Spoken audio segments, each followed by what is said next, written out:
ဖုန်းတစ်လုံးနဲ့ရှိုံနဲ့ TikTok မှာတစ်လကို10သိန်းနီးပါးကျွန်တော်ဘယ်လိုရှာလဲသိကြတယ်ကျွန်တော်အခုပြောပြပေးမှာကတော့ညနာလည်းမပြညင်ဘူးအတန်သွင်းရမှာလည်းအခက်အခဲဖြစ်နေတယ်ဆိုတဲ့သူတွေအတွက်ဘယ်လို content တွေဖန်တီးရမလဲဆိုတဲ့အကြောင်းကိုပြောပြပေးသွားမှာပဲဖြစ်ပါတယ် YouTube ကဗီဒီယိုတွေကိုပြန်တောင်းပြီးတော့ AI နဲ့မြန်မာစကားပြောအတန်ထည့်ပြီးတော့ TikTok မှာဘယ်လိုပြန်တင်ရမလဲဆိုတဲ့အကြောင်းပဲဖြစ်ပါတယ်ပထမအဦးဆုံးအနေနဲ့ကျွန်တော်တို့ YouTube ကဗီဒီယိုတွေကို AI အတန်နဲ့ recap ပြန်လုပ်ဖို့အတွက် YouTube ထဲကိုပထမအဦးဆုံးအနေနဲ့ဝင်လိုက်ပါကိုလှုပ်ရှင်တဲ့ဗီဒီယိုအမျိုးအစားတိရစ္ဆာန်အကြောင်းပဲဖြစ်ဖြစ်စကားအကြောင်းပဲဖြစ်ဖြစ်အတီးအရွက်အကြောင်းပဲဖြစ်ဖြစ်အစားအသောက်အကြောင်းပဲဖြစ်ဖြစ်ကိုလှုပ်ရှင်တဲ့ဗီဒီယိုမျိုးစားကိုရှာပါကိုလှုပ်ရှင်တဲ့ဗီဒီယိုကိုတွေ့ပြီဆိုရင် Same compound that makes tomato အဲ့ဒီဗီဒီယိုကို copy ယူလိုက်ပါအောက်က share ခလုတ်ကလေးမှာ copy ဆိုတာရှိတယ်ဗျာ copy link လေးယူလိုက်ပါပြီးရင်ကျွန်တော်တို့ကဒီဗီဒီယိုကိုတွားပြီးတော့ down မယ်ဘာမှ down မလဲဆိုတော့ Chrome မှာ Chrome ပဲဖြစ်ဖြစ် browser ပဲဖြစ်ဖြစ်မိတ်ဆွေတို့ဖုန်းထဲမှာဘယ်ဟာရှိလဲရှိတဲ့ဖုန်းရှိတဲ့ဟာနဲ့ down ပါဗျာကျွန်တော်ကတော့ Chrome နဲ့ down တယ် Chrome မှာဘယ်လိုရှာရမလဲဆိုတော့ YouTube YouTube download ဆိုပြီးတော့ရိုက်လိုက်ဗျပြီးလို့ရှိရင်တွေ့လို့ရှိရင်အဲ YouTube download လေးတွေဝင်မယ်ပြီးရင်ဒီမှာ YouTube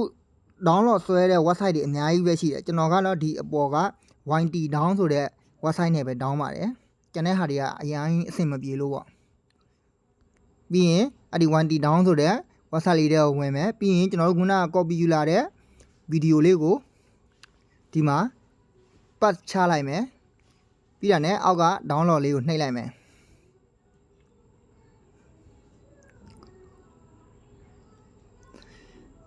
โอเคဒါမပြီးသေးဘူးเนาะပြီးရင်အပေါ်လေးနည်းနည်းဆွဲတင်လိုက်ဗျပေါ်လေးနည်းဆွဲတင်လိုက်ရှင်အောက်မှာ download ဆိုတဲ့ဟာလေးရှိတယ်တွေ့လားအဲ download ဆိုတဲ့ဟာလေးကိုနှိပ်လိုက်ပါโอเคဒါဆိုရင်သူ down နေပြီပေါ့ဗျာအဲ့လို down နေတဲ့အချိန်မှာကျွန်တော်တို့ကမလုပ်ရမလဲဆိုတော့ဒီအနောက်ကိုပြန်ထွက်လိုက်မယ်နောက်ပြန်ထွက်ပြီးသွားလို့ရှိရင်ဒီအပေါ် search bar မှာဘာထပ်ချမလဲဆိုတော့ YouTube to transcript transcript YouTube to transcript ဆိုပြီးတော့ရချလိုက်ပါโอเคဒါဆိုရင် YouTube to transcript ဆိုတဲ့ website လေးတွေကိုရောက်လာပြီအဲ့ဒီမှာကျွန်တော်တို့ဘာလုပ်ရမလဲဆိုတော့ခုနကကျွန်တော်တို့ယူလာတဲ့ copy link ကိုပဲဒီမှာဒီစာတန်းလေးမှာကြာလေးဖိလိုက်လို့ရှိရင်အပေါ်မှာ pass ဆိုတဲ့စာလေးပေါ်လာလိမ့်မယ်အဲ့ဒီ pass ဆိုတဲ့စာလေးကိုနှိပ်လိုက်โอเคနှိပ်သွားလို့ရှိရင်အောက်မှာ get free transcript ဆိုတာလေးရှိတယ်ဗျအဲ့ဒါလေးကိုဆက်ပြီးတော့နှိပ်လိုက်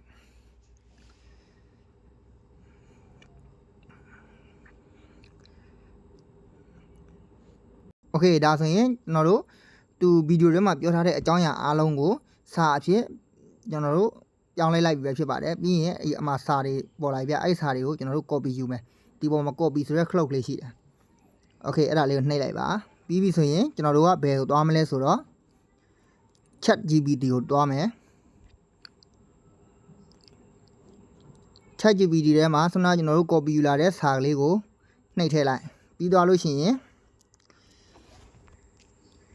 ဒါလေးကိုဒီ TikTok မှာတင်ရအတွက် movie recap ပုံစံဘာသာပြန်ပေးပါဒီလိုလေးရေးပြီးတော့နှိပ်လိုက်โอเคဒါဆိုရင်ကျွန်တော်တို့ဆွမ်းနာက copy ယူလာတဲ့စာတွေကိုသူကမြန်မာလိုဘာသာပြန်ပေးနေပြီပဲဖြစ်ပါတယ်နည်းနည်းလေးတော့အချိန်ပေးရမယ်ဗျโอเคဒါဆိုရင်ကျွန်တော်တို့ဒီမှာသူရေးပေးလာတဲ့ဟာလေးကို copy လေးယူလိုက်ရုံပဲဗျဒီဘေးမှာဒီပေါ်လေးမှာ copy ရှိတယ်တချို့တစ်ခါလေး copy ပေါ်တဲ့ခါကြားလို့ရှိရင်ဒီစာသားတွေကို slash နှိပ်ပြီးတော့ယူပါ slash နှိပ်ပြီးတော့ယူပါโอเคကျွန်တော်တို့ဒီစာကို copy ယူပြီးပြီဆိုတော့ဒီစာကိုမိတ်ဆွေတို့ကကိုပိုင်အတန်နဲ့ဗီဒီယိုထဲမှာပြောမလားတကယ်လို့ကိုပိုင်အတန်နဲ့မပြောချင်ဘူး AI အတန်နဲ့ပြောချင်တယ်ဆိုရင်နောက်ထပ်ဒီစာကို AI အတန်ဘယ်လိုဖန်တီးမလဲကျွန်တော်တို့နောက်တစ်ဆင့်ထပ်ကြည့်ကြရအောင်ဗျနောက်တို့ဒီစာကိုလည်း copy ယူပြီးသွားပြီဆိုရင်ကျွန်တော်တို့ဆွမ်းနာက Chrome ထဲကိုပြန်သွားမယ် Chrome ထဲမှာဘယ်လိုရေးရမလဲဆိုတော့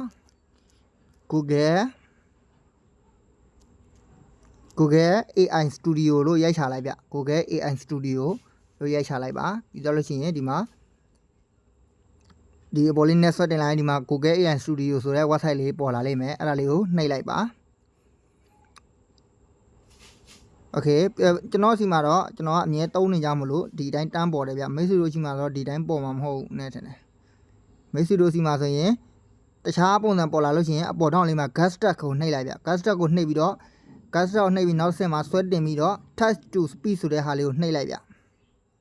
ပြီးတော့လို့ရှိရင်ဒီနေရာကိုရောက်လာလိမ့်မယ်ဒီနေရာကိုရောက်လာလို့ရှိရင်ဒီက down လေးကိုနှိပ်လိုက်ပါပြီးလို့ရှိရင် single speaker ကိုရွေးလိုက် single speaker ကိုရွေးပြီးဆိုရင်အောက်မှာဘယ်လို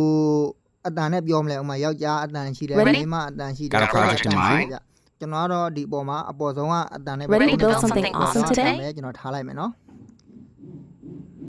Okay ထားပွားလို့ရှိရင်ဒီအပေါ်မှာစာရေးတဲ့စီမှာကျွန်တော်တို့တစ်ချက်ကလေးဖိလိုက်မယ်ဆွမ်းနာကကျွန်တော်တို့ copy ယူလာတဲ့စာကိုဒီမှာ paste ချမယ် Okay ပြီးတော့လို့ရှိရင်ဒီအောက်တောင်းက run ဆိုတဲ့ဟာလေးကိုနှိပ်လိုက်ဗျနှိပ်လိုက်လို့ရှိရင်သူဒီကျွန်တော်ယူလာတဲ့ဒီစာသားကိုသူအတန်ပြောင်းနေပြီခဏလေးဆောင်းလိုက်ရုံပဲ အားဝတ်နဲ့လူသားရဲ့ဖန်တီးမှုတွေတွေ့ဆုံတဲ့ Okay ဒါဆိုရင်ကျွန်တော်တို့ဆွမ်းနာကမြန်မာစာနေပြီးတော့အတန်ပြောင်းတဲ့အဆင့်ကိုပြီးသွားပါပြီဒါဆိုရင်ဒီတောင်ကျွန်တော်တို့ download ဆွဲမယ် download ဆွဲမယ်ဆိုရင်ဒီဘေးကအဆက်ကလေး30ကိုနှိပ်လိုက်ပါပြီးရင် download ဆိုတာလေးကိုနှိပ်လိုက်ပါဒါဆိုရင်ကျွန်တော်တို့ဒီအတန်ဖိုင်ကကျွန်တော်တို့ရဲ့ file ထဲကိုရောက်သွားပြီပဲဖြစ်ပါတယ်ပြီးလို့ရှိရင်ကျွန်တော်တို့နောက်ဆုံးအဆင့် video edit တဲ့အဆင့်ကိုရောက်ပါပြီ Okay ကျွန်တော်တို့ video edit တဲ့စီကိုတွားကြရအောင်ဗျ video edit တဲ့ software က InShot ချိမယ် cut ချိမယ်အလွယ်ဆုံးပေါ့ကျွန်တော်ကဒီနေ့မှာ InShot နဲ့ကျွန်တော်သုံးပြသွားမှာပဲဖြစ်ပါတယ်ပြီးရင် InShot တွေကိုဝင်လိုက်ဝင်ပြီးသွားလို့ရှိရင် video ကိုနှိပ်လိုက်အပေါ်က new ကိုနှိပ်လိုက်ပါပြီးသွားလို့ရှိရင်ကျွန်တော်တို့ Sona ကယူလာတဲ့ content video ကိုနှိပ်လိုက်ပါနှိပ်ပြီးတာနဲ့အောက်တောင်းကအမှန်ချစ်ကလေးကိုနှိပ်လိုက်ဗျ Okay နှိပ်ပြီးသွားလို့ရှိရင်ဒီမှာကသူ့ရဲ့မူရင်းဗီဒီယိုအဲ့မူရင်းဗီဒီယိုကိုအတန်ပိတ်လိုက်မယ်ပြီးရင်ယူလာတဲ့အတန်ထဲဖို့အတွက်ဒီအရှိက audio ကိုနှိပ်လိုက်ပါပြီးတော့လို့ရှိရင်အရှိမှာ music ဆိုတာရှိတယ်ဗျ music မှာတနကကျွန်တော်တို့ down လာတဲ့အတန်ဖိုင်လေးကို တဘာဝနဲ့လူသားရဲ့ဖန်တီး Okay ဒါဆိုရင်ကျွန်တော်တို့အတန်နဲ့ဗီဒီယိုနဲ့ရောက်သွားပြီဗျ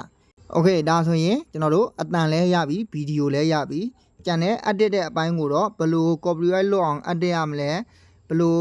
color grading တွေထည့်ရမလဲဆိုတဲ့အကြောင်းကိုတော့ဒီဗီဒီယိုရဲ့ comment အောက်မှာရေးခဲ့ပါကျွန်တော်နောက်ထပ်ဗီဒီယိုတစ်ပုဒ်နဲ့လာပြီးတော့ပြောပြပေးမှာပဲဖြစ်ပါတယ်ဒီဗီဒီယိုကိုကြည့်ပြီးတော့မိတ်ဆွေတို့အနေနဲ့တခုခုနားလည်သဘောပေါက်သွားလိမ့်မယ်လို့ကျွန်တော်အနေနဲ့မျှော်လင့်ပါတယ်နောက်ဆိုရင်လည်းကျွန်တော်တည်သမျှတတ်သမျှအကြောင်းအရာတွေကျွန်တော်ကြုံခဲ့ဘူးသမျှအခက်ခဲတွေအရာအားလုံးကိုကျွန်တော်အနေနဲ့တခုမကြံအကုန်လုံးပွင့်ပွင့်လင်းလင်းချပြတင်ပြပြောပြသွားမှာဖြစ်တဲ့အတွက်ကျွန်တော်ရဲ့ account လေးကို like and follow subscribe လုပ်ပေးသွားဖို့မေတ္တာရက်ခံပါတယ်ကျေးဇူးအများကြီးတင်ပါတယ်